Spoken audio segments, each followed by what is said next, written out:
Hola, en esta ocasión les voy a presentar el tema del manejo farmacológico de la enfermedad inflamatoria intestinal en el embarazo. Desde 1990, la incidencia de esta enfermedad se ha estabilizado en el mundo occidental. En el caso de España se presentan entre 3 a 7 casos nuevos por 100.000 habitantes. Sin embargo, a pesar de esta estabilidad en la incidencia, la prevalencia sigue siendo bastante alta en comparación con otros países.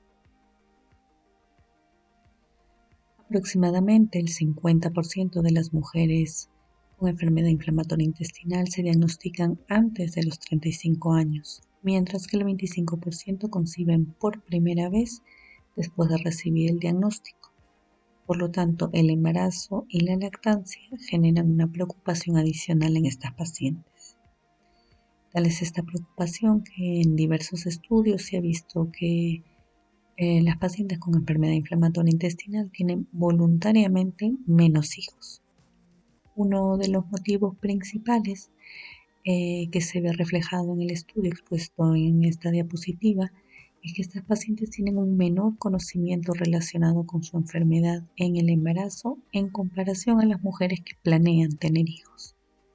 Además, la búsqueda de asesoramiento médico se asocia con una menor probabilidad de rechazar, entre comillas, el embarazo. Entre las principales preocupaciones de estos pacientes están la posibilidad de transmitir la enfermedad a sus hijos, la posible influencia que podría tener el embarazo en su enfermedad y a su vez la influencia que podría tener la enfermedad sobre su embarazo. Es por ello que los profesionales de salud deben estar adecuadamente informados para aconsejar a sus pacientes, ya que una mala recomendación podría llevar a que decidan por temor no optar por el embarazo o por el contrario decidir por la gestación en un momento inadecuado que predisponga a complicaciones. Es importante entonces que los médicos que estén en contacto con la mujer gestante pues tengan el conocimiento actualizado.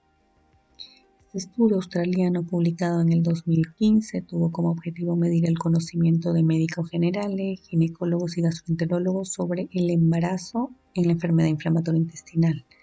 Para ello utilizaron un cuestionario validado, ¿no?, que aborda temas como la concepción, la herencia, los riesgos de anomalías congénitas, el uso de medicamentos, el modo de parto.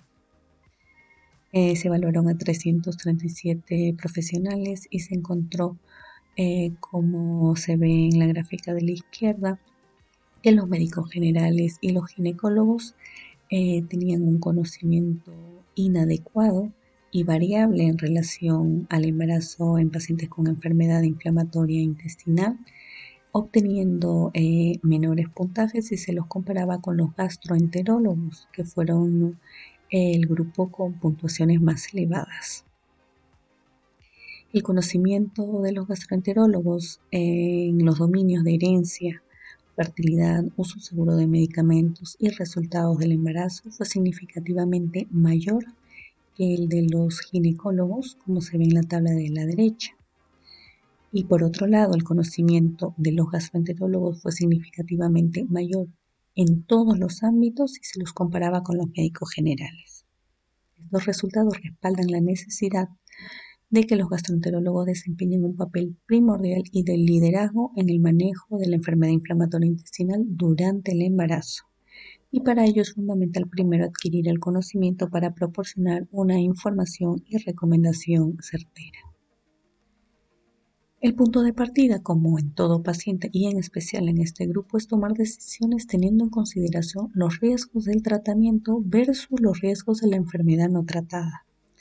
Las mujeres suelen evitar la medicación durante la concepción y la gestación por temor a que repercuta de forma negativa en su embarazo. Sin embargo, desconocen que evitar este tratamiento puede conducir a una enfermedad incontrolada o que permanezca activa, que a su vez va a representar un riesgo, y este riesgo es comprobado tanto para la madre como para el feto.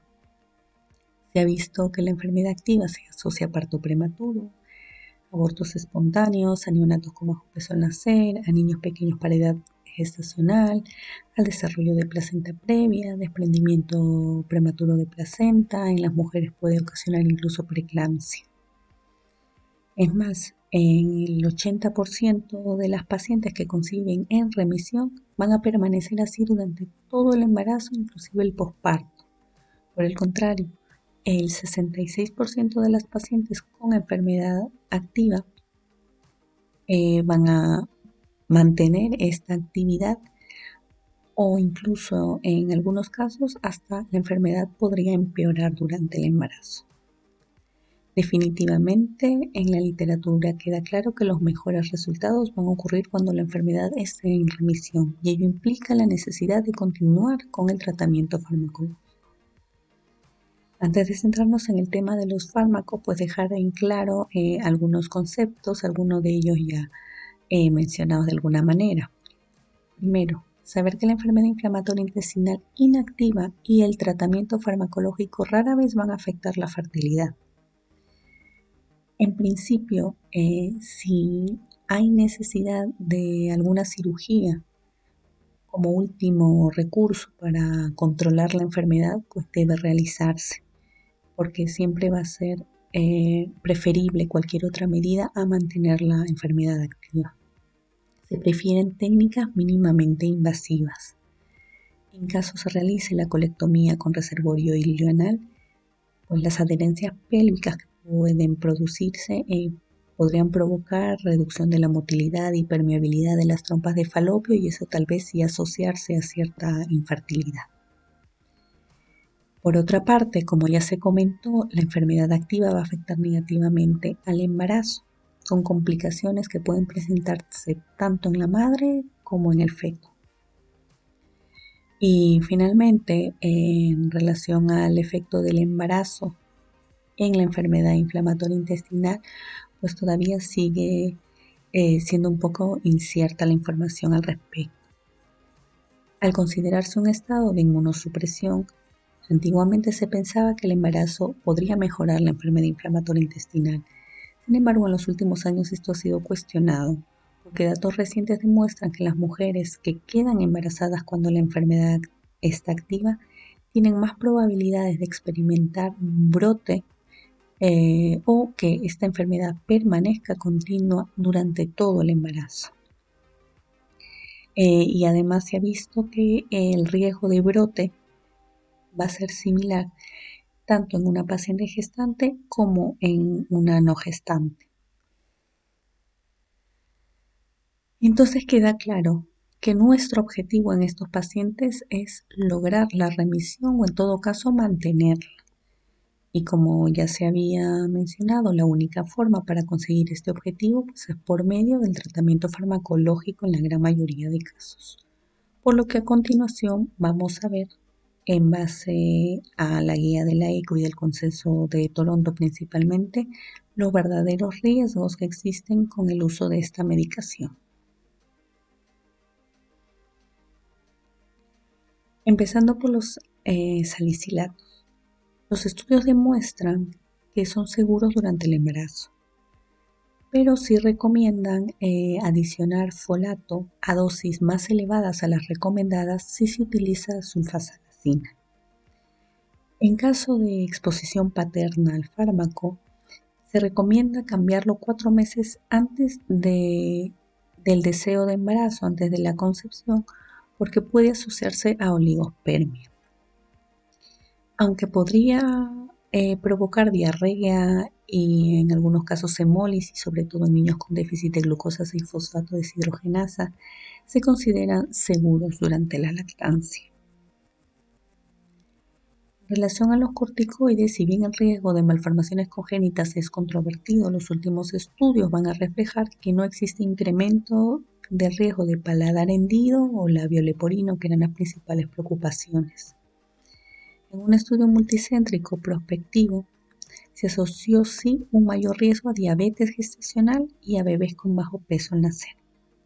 Por tal motivo, las recomendaciones señalan que el uso solo debe centrarse para casos de brote, no como terapia de mantenimiento, ¿no? Tal como ocurre en una paciente no gestante. La budesonida siempre va a ser la opción más segura. En caso de exposición paterna, existe dudoso riesgo de afectar a la fertilidad, por ello en varones se recomienda también su uso por periodos cortos. No tendría inconveniente continuar el tratamiento durante la lactancia, pero eso sí se recomienda retrasarla entre 2 a 4 horas después de la dosis respectiva. Las tiopurinas en relación a estos fármacos, pues los estudios recientes van a demostrar su seguridad. No encuentran asociación con anomalías congénitas ni complicaciones del embarazo. En estudios antiguos donde se encuentra cierta asociación con partos prematuros o niños con bajo peso al nacer, se vio que suspender el tratamiento se asociaba a una tasa más elevada de recaídas y esto constituía un peligro mayor. Por otro lado, pues es importante también mencionar que el metabolismo materno de las tiopurinas se va a alterar durante el embarazo, aumentando las concentraciones de la 6-metilmercaptopurina y esto podría llevar al desarrollo de anemia en recién nacidos, por lo que hay que estar vigilantes.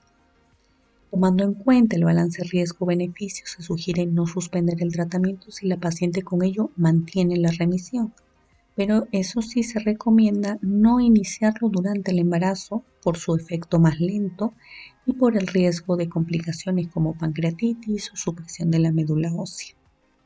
En caso de exposición paterna, dada la poca evidencia de un mayor riesgo, la recomendación también es de mantenerlos en caso que la enfermedad esté controlada. Y en general se consideran aceptables, ¿no?, durante la lactancia. La evidencia con el metrotexato es clara, ¿no? Es un fármaco teratogénico, por lo que debería suspenderse si hay deseo de gestación y pensar en el embarazo unos 3, idealmente 6 meses después de su suspensión, ¿no? Por lo que se sugiere que en este periodo pues, se use un preservativo. En caso que la mujer quede embarazada mientras se está tomando el fármaco, la suspensión debe ser inmediata. De la misma manera, se recomienda a los varones suspenderlo 3 meses antes, ¿no?, del deseo de concepción y también está contraindicado durante la lactancia. No existen datos concluyentes en relación a la ciclosporina. La mayoría de estudios son en pacientes reumatológicas o trasplantadas, ¿no?, en la que no se ha visto riesgo de malformaciones. En un metaanálisis ya del 2001 sí se vio cierto riesgo de prematuridad. Además, no hay que olvidar que este fármaco tiene una estrecha ventana terapéutica y además efectos adversos no importantes como hipertensión, insuficiencia renal, incluso convulsiones. Por ello se recomienda continuar su uso solo si el paciente está en remisión con el tratamiento y de ser posible a dosis mínima. A pesar de ello, siempre se considerará una mejor decisión no optar por alternativas más seguras, como podría ser el infliximab.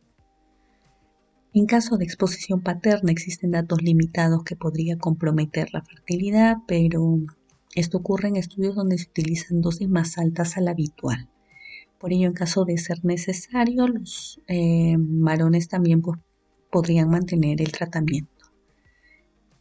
Durante la lactancia no se recomienda porque la excreción es en dosis variables. En relación a los fármacos anti-TNF, se transportan a través de la placenta recién a partir del segundo trimestre, por lo que no van a tener ningún problema en el primer periodo, que es el de la organogénesis. Sin embargo, los niveles del recién nacido generalmente van a ser mayores a los de la madre, ¿no?, porque la vida media del fármaco es mayor en estos recién nacidos, ¿no? Pueden tardar incluso hasta 12 meses en desaparecer. Por ello, pues los bebés expuestos no deben recibir vacunas vivas hasta pasado este periodo.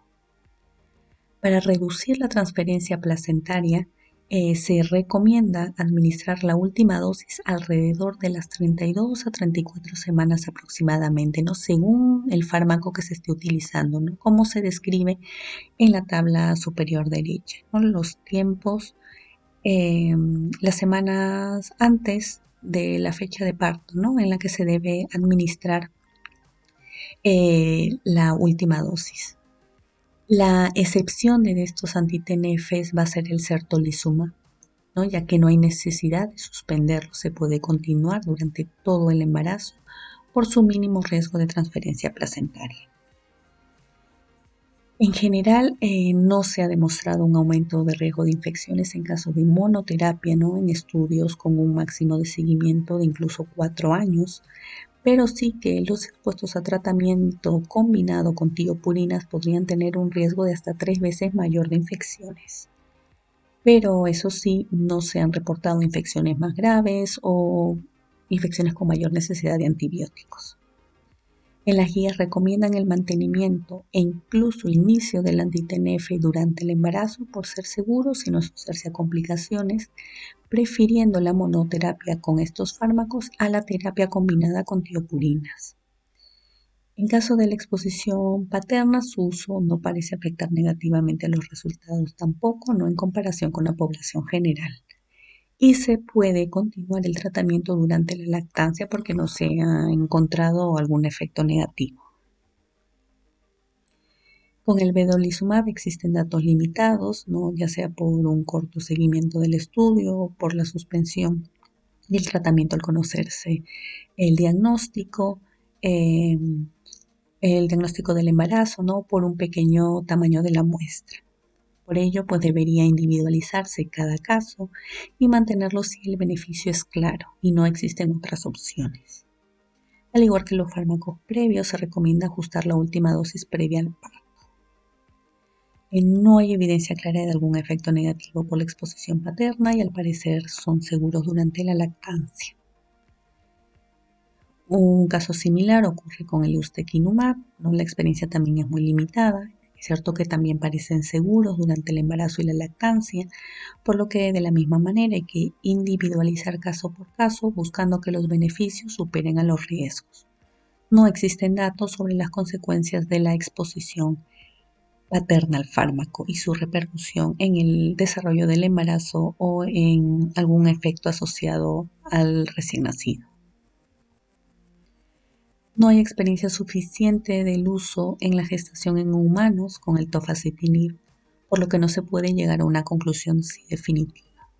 En animales sí se ha visto que a dosis supraterapéuticas puede ser teratogénico, pero según estudios en pacientes con otras patologías, no parece asociarse con mayores riesgos. Dada la información limitada disponible, en caso pues de no haber ya más opción, se trataría de evitar principalmente en el primer trimestre, ¿no? Pero ya, como mencioné, si no existe otra posibilidad de cambiarlo, ¿no? Por alguna otra alternativa. La repercusión con la exposición paterna tampoco es concluyente, aunque no parece haber ningún evento adverso, y en relación a la lactancia no existe información. A pesar de ello, se recomienda, por la información que se obtiene de la población adulta, no dar de lactar al menos 18 horas o 36 horas según la dosis haya sido de liberación inmediata o prolongada. Y bueno, agregar también algo breve sobre los antibióticos, que estos están reservados básicamente para la enfermedad perianal, para el absceso intraabdominal o en caso de reservoritis. La amoxicilina y el ácido clavulánico pues, constituyen la opción más segura tanto durante el embarazo como durante la lactancia. Y en relación al ciprofloxacino y al metronidazol, que son los antibióticos más empleados, pues hay algo de controversia porque la ECO por una parte desaconseja su uso, al menos durante el primer trimestre, mientras que el consenso de Toronto sí los recomienda. A pesar de los estudios más antiguos que concluyen riesgos potenciales en el embarazo, con el tratamiento de la enfermedad inflamatoria intestinal, pues hemos visto que en las últimas guías nos informan que los fármacos utilizados son en su gran mayoría seguros, como puede apreciarse en esta tabla resumen. En verde se resaltan los fármacos con plena seguridad y en rojo los que se deberían evitar. Pues debido a esta seguridad de la gran mayoría de fármacos, la interrupción del tratamiento en prácticamente todos los casos se reduciría, ¿no? Esto se traduce en mejores resultados del embarazo.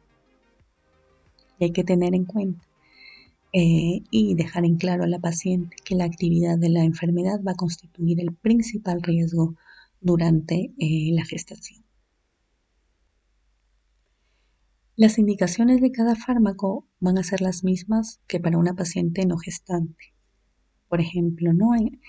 En caso de un brote leve o moderado de colitis ulcerosa, se recomienda la combinación de mesalazina oral y rectal, sin implicar esta combinación algún riesgo adicional.